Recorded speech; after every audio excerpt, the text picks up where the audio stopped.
مقاصدنا واغفر لنا ما مضى يا واسع الكرم. محمد سيد الكونين والثقلين والفريقين من عرب ومن عجم. يا رب بالمصطفى بلغ مقاصدنا واغفر لنا ما مضى يا واسع الكرم. اللهم صل وسلم وبارك عليه وعلى آله. الفاتحة إلى حضرة سيدنا محمد صلى الله عليه وسلم. الفاتحة. الحمد لله الرحمن إياك نعبد وإياك نستعين صراط الذين. Kita buka perkara kurban halaman berapa? Wal udhiyatu.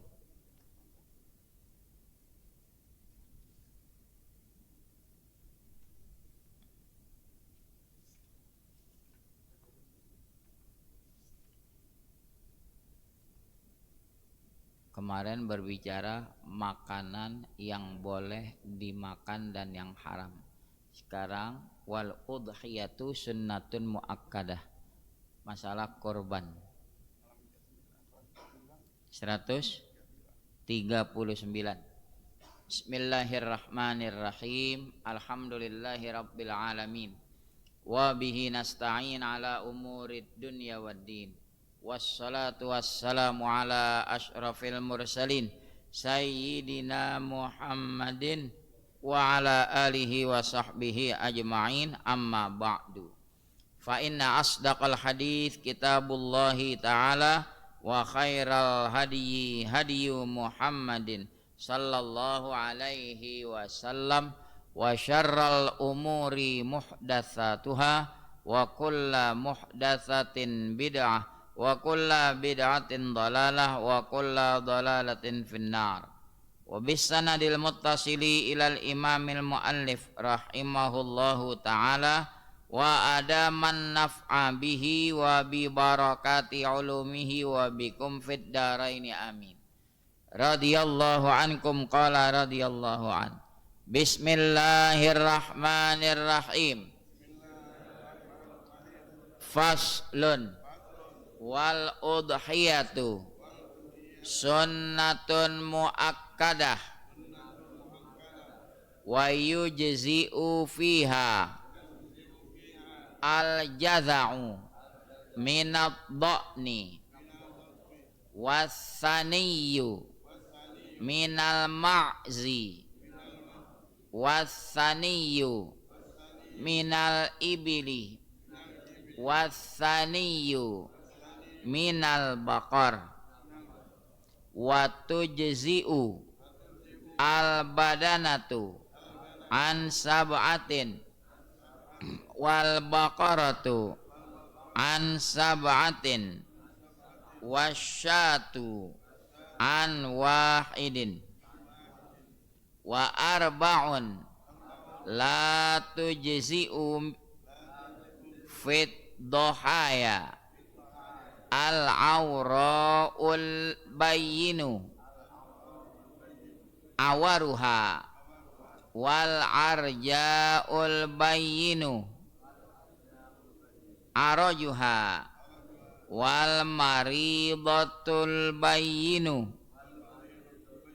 maraduha wal ajfa'ul lati zahaba mukhuha minal huzali wa tujzi'u al khissiyyu wal maksurul qarni wala tujzi'u al maqtu'atul udhuni wadh-dhanabi wa waqtu dzabhi min waqti sholatil idi ila ghurubis syamsi min akhiri ayyamit tasyriq wa yustahabbu inda dzabhi khamsatu asya'a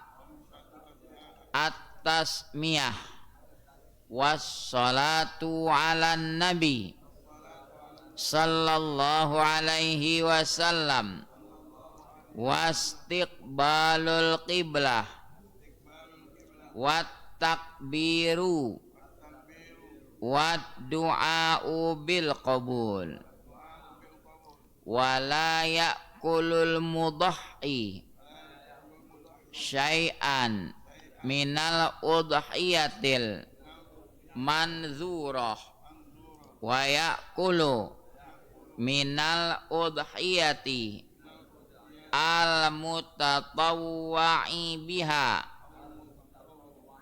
wala yabi'u minal udhiyati wa yut'imul fuqara'a wal masakin.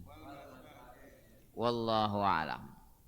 Alhamdulillah, di bulan Dzulqa'dah masuk pada materi kurban karena memang sebentar lagi datang waktu berkurban.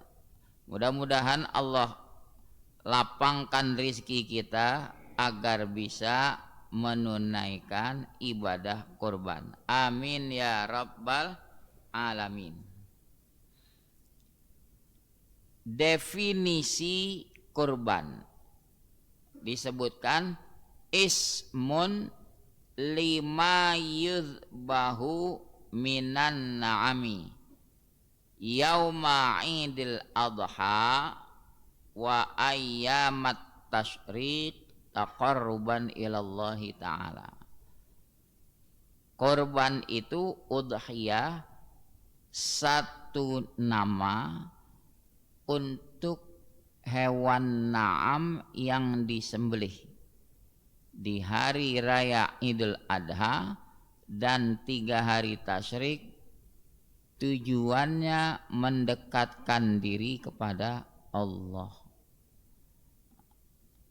Saya ulangi, satu nama untuk hewan na'am yang dikurbankan dari Idul Adha hingga 3 hari tasyrik untuk mendekatkan diri kepada Allah.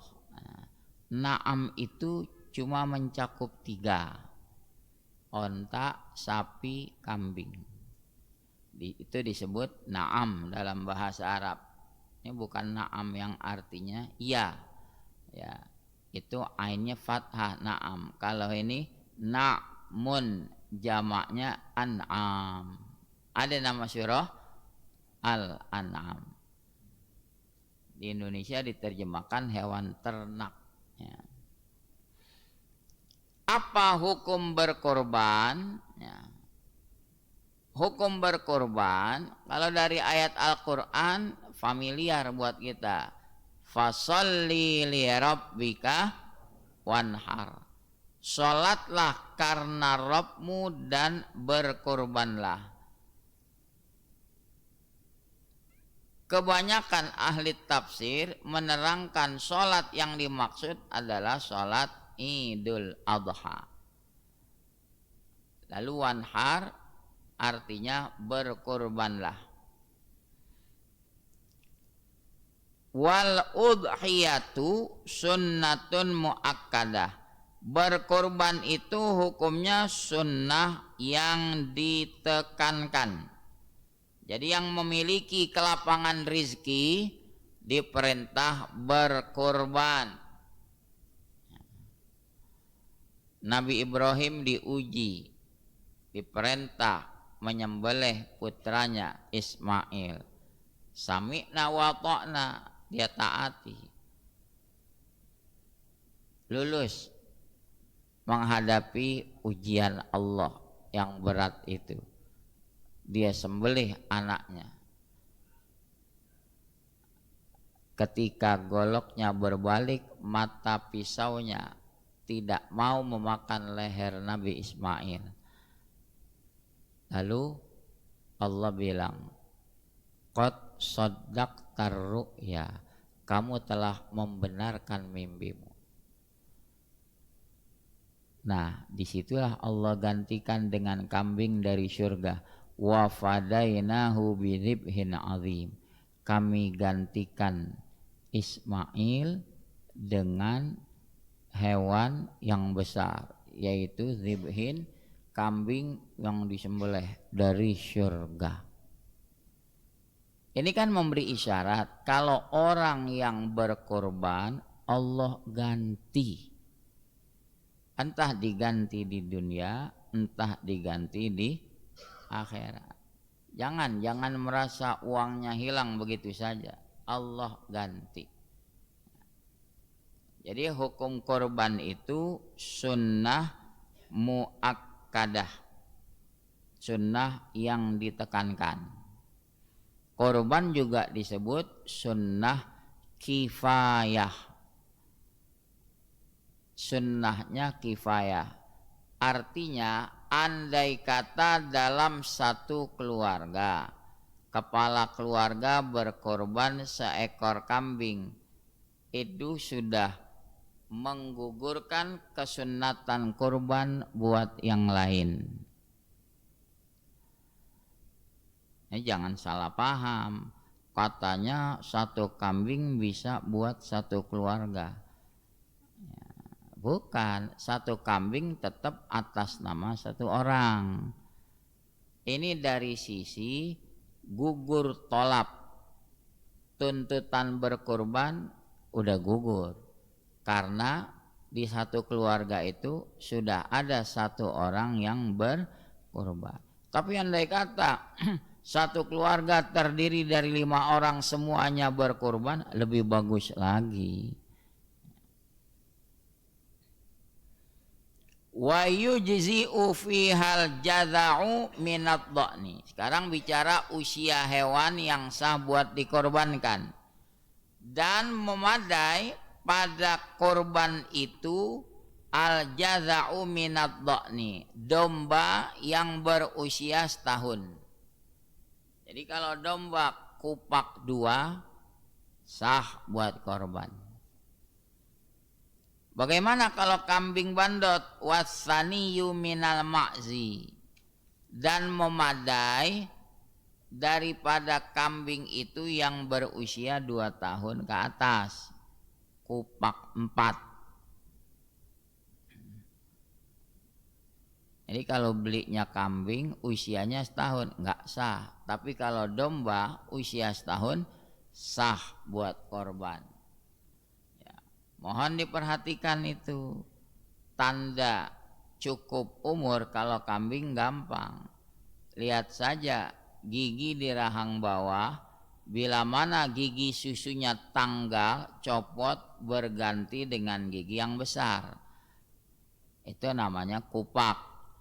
Nah, usia setahun itu kupaknya 2. Nah, kalau udah tanggal 2 tumbuh gigi yang besar 2, ini baru setahun. Tadi kalau domba boleh buat korban. Tapi kalau kambing biasa, kambing bandot usia 2 tahun. Cirinya apa? Gigi di bawahnya sudah poel, sudah kupak 4. Iseng-iseng tuh pedagang kambing, ente lihat mulut kambing. Dari 50 ekor berapa persen yang kupak 4 lebih? Nanti nanyanya salah sih. Bang kupak. Kupak. Yang kupak siapa? Abangnya yang kupak. Nanyanya salah sih. Bang kambingnya kupak berapa? Begitu. Ini main nanya aja. Bang kupak enggak? Ya dia jawab kupak. Orang udah ompong begitu. Ya. Selanjutnya, kalau onta usia berapa? Wasaniyu minal ibil, onta yang berusia 5 tahun. Kalau di bawah 5 tahun nggak sah buat korban. Sapi berapa usianya? Wathaniyu minal baqar, usia 2 tahun dari sapi. Hati-hati, postur tubuh belum menjadi patokan cukup umur. Sapi limosin bongsor, usia setahun udah gede, ya. Tapi nggak sah buat korban, baru setahun. Sebaliknya, ada nggak sapi balik badannya dedek, kecil, tapi umurnya 2 tahun lebih, malah itu yang ketahuan sah. Karena tolok ukurnya bukan postur tubuh, tapi usia. Ya. Watu jiziul badanatu an sab'ah, memadai seekor onta untuk 7 orang. Itu kalimatnya memadai, bukan harus bersekutu 7. Begitu juga sapi, wal baqaratu an sab'atin, memadai seekor sapi untuk 7 orang. Ini menunjukkan batas maksimal sapi boleh bersekutu korban 7 orang maksimal. Berarti kalau tidak sampai 7 sah. Suami, istri, anak seorang, dia serahkan seekor sapi ke Masjid Al-Ikhwan, mau korban. Untuk siapa? Saya, istri, dan anak, 3 orang. Jangan pakai dibilang, Pak masih kurang 4. Ini sapi bukan angkot. Kalau angkot ngetem dulu, udah penuh baru jalan. Ini sapi, biarin aja dia yang punya duit, jangan pakai dikata mubazir, masih 4 lagi, masukin aja nama panitia, enak aja. Sapi-sapi orang. Ya. Jangankan begitu, 1 orang korban seekor sapi, sah nggak? Sah. Jadi kalau bicara patungan nggak jalan-jalan ini, 4 orang nggak jalan-jalan. Ini sapi atau lagi belum dibeli, masih 4 orang, belum 7. Kata yang 4 orang, emang berapa sapi? 30 juta. Udah, kita bayarnya 30 juta buat 4 orang. Sah nggak? Sah. Jangan pakai dibilang, nggak bisa Pak, harus 7. Nggak ada kitab bilang harus 7. Boleh bersekutu 7. Cermati tuh kata-katanya, boleh bersekutu pada sapi, pada onta 7 orang. Itu menyatakan batas kalau 8 boleh nggak?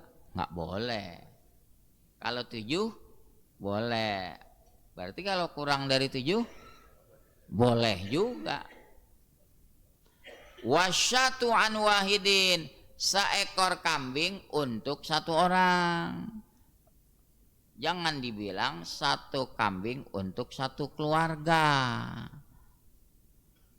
Tadi udah kita bahas, itu dari sisi kalau dalam 1 keluarga ada yang berlapang rizkinya cuma mampu beli seekor kambing, maka gugurlah kesunatannya buat yang lain. Itu disebut sunnah kifayah. Jadi jangan diartikan 1 kambing bisa diatasnamakan 1 keluarga. Enggak, pokoknya salah 1 aja atas nama Bapak Anu. Syukur-syukur kalau 1 keluarga yang 5 orang tadi, 5-5-nya korban kambing, lebih bagus lagi. Wa arba'un la tujzi'u fid dhahaya, 4 hal yang kagak sah dalam korban. Nah, ini syarat-syarat hewan korban nih. Pertama, al-aura'ul bayyinu awaruha, picek yang nyata piceknya. Hewan korbannya matanya picek atau buta sebelah, apalagi buta dua-duanya, nggak sah buat korban. Tapi kalau sembelih biasa sah-sah saja. Ini kan kita bicara syarat hewan korban. Kedua, wal arja'ul lati arajuha, pincang yang nyata pincangnya. Walaupun terjadi pincangnya saat mau disembelih. Hati-hati tuh. Main pijak kaki kambing sampai patah. Belum digorok, udah cacat. Nggak sah sebagai korban. Nah kalau kejadian begitu gimana? Siapa yang wajib ganti? Hah? Panitia bertanggung jawab. Makanya kalau pas nurunin sapi, serahin aja sama pedagangnya. Dia lebih mengerti cara nurunin sapi. Kita kagak disuruh. Udah main dorong-dorong aja pantat sapi. Begitu turun, peletak. Kecengklak tuh.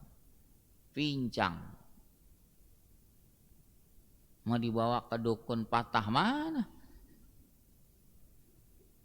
Nanti kalau kita komplain, bang sapinya patah, ya situ yang dorong. Kami belum dorong, kalian yang dorong. Tanggung jawab tuh panitia. Tuker tuh sapi yang sehat.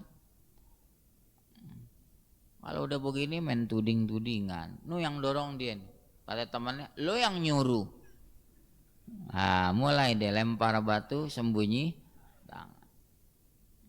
Hati-hati, jangan sampai hewan baik kambing, sapi udah keburu cacat, pincang sebelum disembelih. Ketiga, wal maridatul bayyinu maraduha. Hewan korban yang sakit nyata sakitnya. Jangan asal ngarah murah. Tuh kambing tuh murah tuh. Cuma kambingnya congean. Mana udah belekan, batuk lagi. Korengan. Itu mempengaruhi kualitas daging, nggak bagus. Apalagi ketika dibedah, hatinya keluar kutu. Kan ada tuh. Itu berbahaya itu. Nggak boleh dikonsumsi dagingnya. Hatinya aja buang. Hati itu menjadi tolok ukur. Kalau hatinya aja bekutuan begitu, kutunya ada seruas jari. Ya. Saya punya murid udah almarhum di Cipinang. Dia bandar sapi. Dia cerita, ada ketika dibedah hati dari sapi itu bekutuan. Apa dia instruksikan panitia? Pisahin yang ini, apanya pun jangan dicincang-cincang. Digaliin itu, lubang besar, masukin. Itu pun sebelum dikubur dibakar. Biar kutu-kutunya pada mati. Dibakar. Itu dari sisi kesehatan nggak bagus, berbahaya. Nah kalau hati kan kita nggak tahu. Taunya ketika dibedah, panitia bertanggung jawab. Ngomong sama anak buahnya, yang ini pisahin.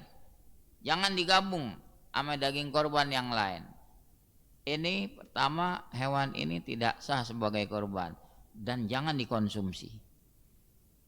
Nggak, kita ambil pahanya aja. Jangan. Efeknya boleh jadi langsung, boleh jadi tidak langsung ke depan nanti. Karena hewan tersebut kondisinya sakit parah. Ada kambing kalau dibedah hatinya berkapur. Hatinya udah berkapur. Itu juga sakit. Cuma yang patungan korban biar ngerti. Jangan bilang, payah ini Ustadz Somad nyari sapi yang sakit hati. Ya dia mana tahu. Orang lihat zohirnya sehat. Ya. Kita juga harus bijak. Itu bukan keteledoran namanya. Beda kalau pincang tadi. Pincang bisa jadi karena keteledoran panitia. Ya wajib panitia ganti. Gara-gara ngomong gini, gue mundur deh jadi panitia. Nah, sapi patungan 20 juta. Panitia jumlahnya 30 orang. Seorang berapa? 1 juta. Gantiin. Wal ajfa'ul lati dhahaba mukhuha minal huzal. Hewan yang kurus yang telah hilang sumsumnya saking kurusnya. Baik sapi, kambing kurus. Lihat aja sapi kalau kurus kan tulang iganya kayak pakai kaos nyeplak begitu. Kelihatan banget. Jangan dibeli untuk korban. Watu jiziul khissiyyu wal maksurul qarni. Sah hewan yang dikebiri. Sekarang udah jarang ya. Dulu kambing yang dikebiri itu tidak berarti cacat. Nabi pernah berkorban dengan 2 ekor kambing, dengan kambing yang dikebiri. Maujuaini, kambing kebiri. Itu artinya bukan cacat, sah. Karena hewan kalau dikebiri justru itu menyebabkan postur tubuhnya berkembang pesat. Itu kambing, jangan dikias ke orang. Nah, orang dikebiri badannya jadi gede gitu, enggak. Ini bicara hewan. Kalau di kitab Matlaul Badrain diterangkan apa hukum mengebiri hewan. Mengebiri hewan, kalau hewannya yang boleh dikonsumsi, kambing, sapi, onta dikebiri. Karena kepentingannya apa? Perkembangan postur tubuhnya pesat. Boleh. Tapi kalau hewan yang tidak boleh dimakan, haram dikebiri. Hei, yang punya kucing, bisa habis beranak melulu Ustadz di lemari. Ya. Emang ente yang nanggung BPJS-nya?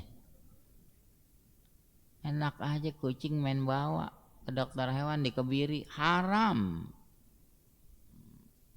Kalau kambing dikebiri boleh karena kepentingan apa?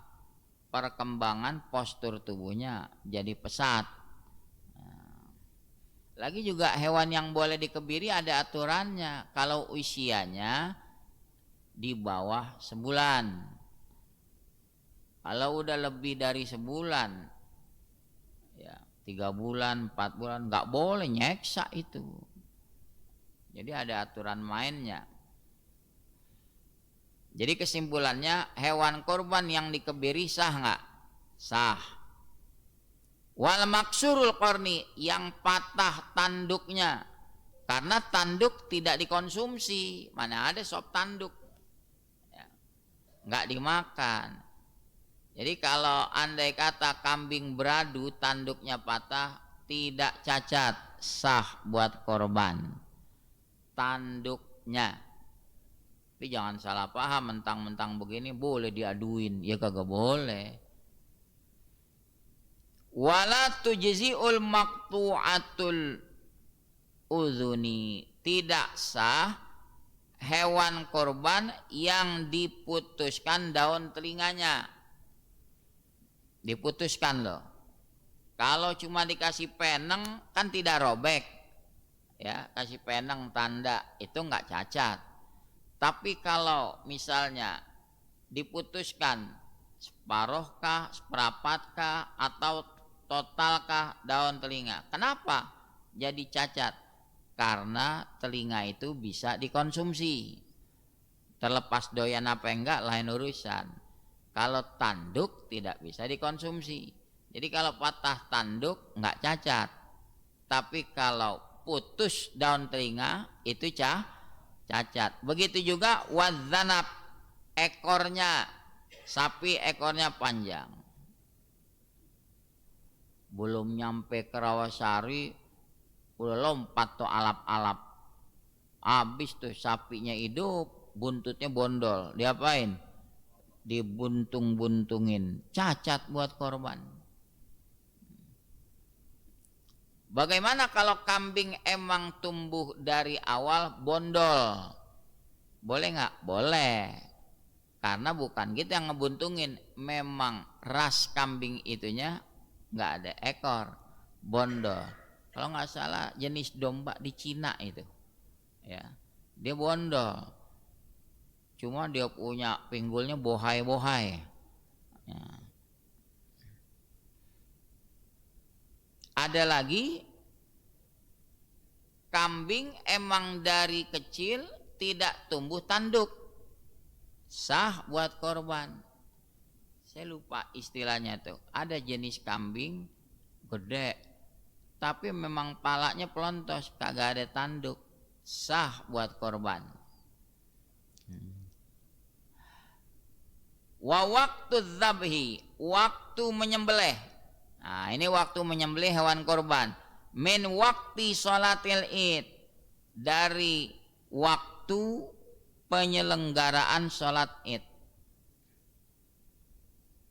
Bukan menjadi syarat yang korban harus sholat Idul Adha, bukan. Yang penting sudah terlaksana penyelenggaraan sholat id berikut khutbah yang paling ringkas. Seumpama berapa tuh sholat sama khutbah yang paling ringkas, misalnya 10 menit. Nah, kalau sudah berlalu penyelenggaraan itu sudah boleh nyembelih hewan korban. Sampai kapan? Tanggal 10, 11, 12, 13, 4 hari. Ila ghurubis syamsi, sampai terbenam matahari, min akhiri ayyamit tasyrik, di akhir hari tasyrik, yaitu tanggal 13. Jadi kitab fikih bilang sampai terbenam, nggak ada bilang habis asar. Siapa yang bilang? Katanya di tanggal 13 waktu kurban berakhir habis asar. Begitu kedengeran asar, wah udah nggak bisa kurban. Masih bisa. Jam 4 masih ada asar nggak? Masih. Jam 5? Masih. Itu di tanggal 13 Zulhijjah, jam 5 dapat rezeki beli kambing buat korban, masih sah. Belum maghrib. Ini memahami bahasa orang tua kita dulu. Habis asar maksudnya asarnya habis. Nah, dia bingung itu. Seiring waktu asar habis pula masa berkorban. Begitu maksudnya.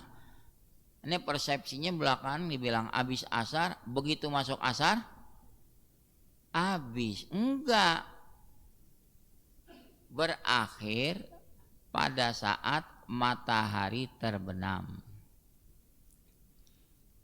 Kita udah singgung dulu, sama kayak pasang spanduk, terinspirasi dari zakat. Kami panitia zakat Masjid Al-Ikhwan menerima dan menyalurkan zakat dalam garis miring fitrah mal Anda. Itu benar. Ya, terima beras, bagiin beras. Lah kalau kambing, kami panitia kurban Masjid Al-Ikhwan menerima dan menyalurkan hewan kurban Anda. Terima kambing, bagiin kambing. Kan menerima dan menyalurkan. Dirubah dong konsepnya. Kami panitia Masjid Al-Ikhwan menerima hewan kurban Anda serta menyalurkan daging kurbannya. Anak kita kritis. Itu masa nerima kambing, bagiin kambing, tahu dari mana? Itu kalimatnya menerima dan menyalurkan hewan kurban Anda. Ada nggak masjid yang pasang spanduk begitu? Koreksi, turunin dulu tuh. Kata-katanya koreksi.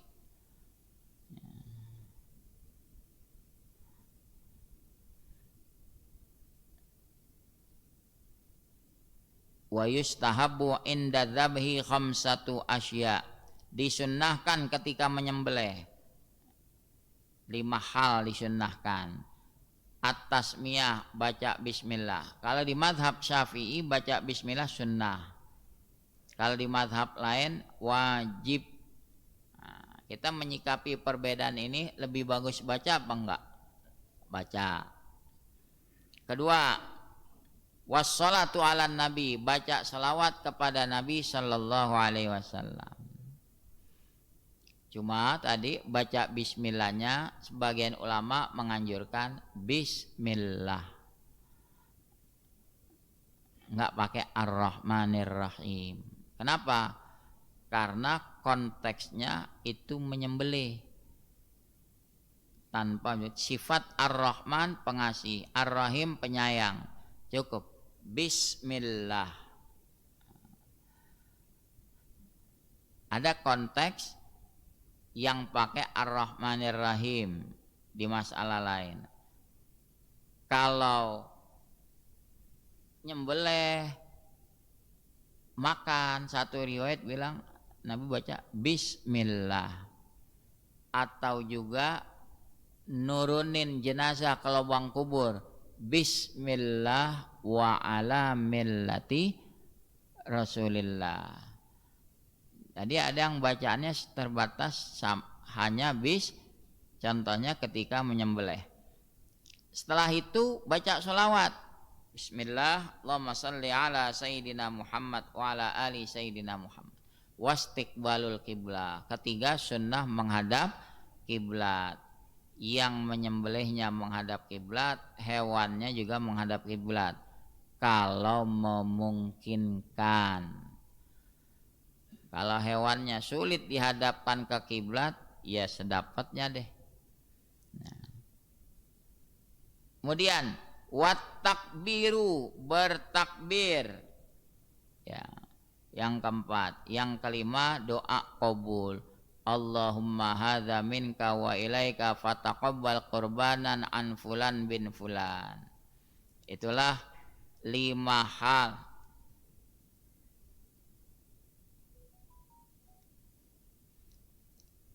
Itulah 5 hal yang disunnahkan. Wala ya'kulul mudhahi syai'an minal udhiyatil mandzurah. Yang korban nazar tidak boleh memakan daging dari hewan yang dia korbankan. Dia, anaknya, istrinya nggak boleh. Kalau korban nazar. Kalau korban biasa boleh yang korban mencicipinya, bahkan sunnah makan sebagian hatinya.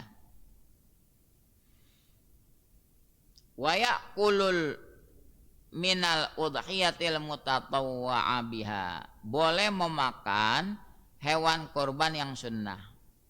Wala yabi'u minal udhiyah. Dia enggak boleh menjual. Saya korban, saya jual kulitnya, enggak boleh.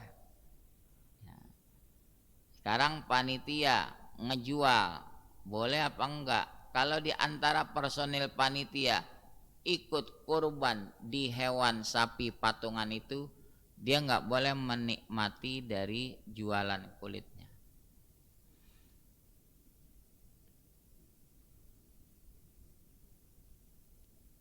Saya sarankan ya kalau panitia ketika yang berkurban nyerahin duit, Pak, mohon redoknya kulitnya dihibahkan ke kami. Kalau udah akad begitu kan udah dihibahkan, terserah panitia. Panitia mau jual nggak kesalahan karena sudah mendapat ikrar dari si pengurban tadi. Wa yut'imul fuqara wal masakin. Yang penting daging korban itu dia harus memberi makan fakir miskin. Dia harus memberi makan. Nah, gimana kalau korban untuk orang yang mati? Korban atas nama orang yang mati sah kalau yang mati wasiat semasa hidup. Tapi kalau tidak wasiat tidak sah. Kalau mama nggak ada umur, mama pengen dikorbanin, wasiat nggak? Wasiat. Dia meninggal, kita ingat mama kita wasiat itu, beli kambing, korban atas nama almarhumah ibu kita sah karena jalanin wasiat. Tapi ingat, kita nggak boleh mencicipi dagingnya. Seperti korban nazar, kita anak istri kita nggak boleh mencicipi. Utuh semua diberikan kepada fakir miskin, ya, diberikan. Begitu juga kalau korban atas nama orang lain yang hidup. Ya, saya beli kambing, saya ingin berkorban atas nama Ustadz Somad. Saya tanya dulu keredoan beliau, redo nggak Anda beliin kambing buat korbanin atas nama antum? Beliau bilang boleh, sah korbannya, cuma saya nggak boleh mencicipi daging dari hewan tersebut. Ini udah saya kasih kambing korban atas nama Ustadz Somad, saya pakai nosen, kirimin paha ya satu. Jangan. Tapi kalau yang bersangkutan tidak mengizinkan, kita nggak berhak maksa. Tuh sok nampik lo, gue udah beliin kambing mau korbanin atas nama lo, pakai nolak belagu amat. Itu masalah harga diri. Terserah orang, mau nerima boleh, mau nolak juga boleh. Mudah-mudahan bermanfaat. Bismillahirrahmanirrahim. Alhamdulillahirabbil alamin. Allahumma shalli ala sayyidina Muhammad wa ala alihi wa sahbihi ajma'in. Allahumma hdina bihudak waj'alna mimman yusari'u fi ridhak wa la tuwallina waliyan siwak wa la taj'alna mimman khalafa amraka wa 'asak. Hasbunallahu wa ni'mal wakil. La haula wa la quwata illa billahil aliyyil azim. Wa sallallahu ala sayyidina Muhammad wa ala alihi wa sahbihi wasallam. Alhamdulillahirabbil alamin. Assalamualaikum warahmatullahi wabarakatuh.